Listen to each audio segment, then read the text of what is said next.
আমরা প্রায় সবাই জানি যে গাজা দখলে ইসরায়েলের পরিকল্পনার বিরুদ্ধে দেশটির ভেতরে বাইরে জনমত গড়ে উঠছে ক্রমশ, এবং এর সংখ্যা হু হু করে বাড়ছেও।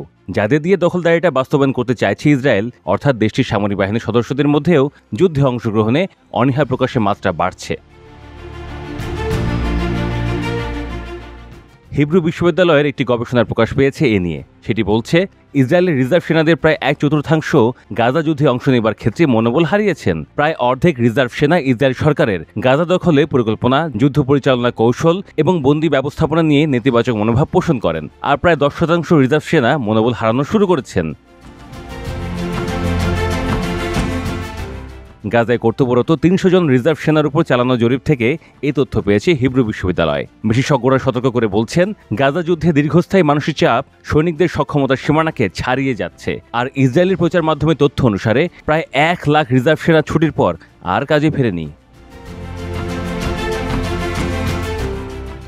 সম্প্রতি তুরস্ক ভিত্তিক সংবাদ মাধ্যম টিআরটি গ্লোবালের এক প্রতিবেদনে বলা হয়েছে, 2023 সাল থেকে 2025 সালের মাঝামাঝি পর্যন্ত প্রায় 50 জন ইসরায়েলি সেনা আত্মহত্যা করেছেন। 2022 সালে এই সংখ্যা ছিল 14, 2021 সালে 11 জন।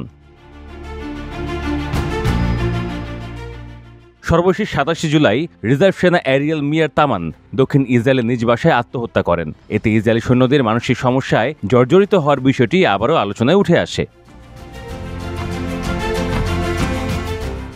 এর আগে 15 জুলাই দক্ষিণ ইসরায়েলে এক ঘাঁটিতে আত্মহত্যা চেষ্টা করেন প্যারাট্রুপার কর্পোরাল ড্যান ফিলিপসন। পরে হাসপাতালে তার মৃত্যু হয়। 5 জুলাই গাজা ও লেবাননে দায়িত্ব পালন করা রিজার্ভ সেনা ড্যানিয়েল এদ্রি আত্মহত্যা করেন। তিনি পোস্ট ট্রমাটিক স্ট্রেস ডিসঅর্ডার পিটিএসডিতে আক্রান্ত ছিলেন।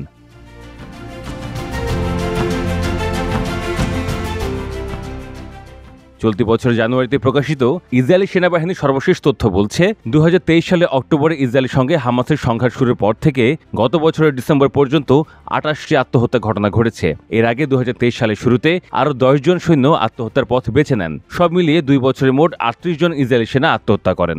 এছাড়াও দায়িত্বে বাইরে থেকে অবস্থায় যারা আত্মহত্যার পথ বেছে নিয়েছেন তাদের হিসাব এ তালিকায় নেই।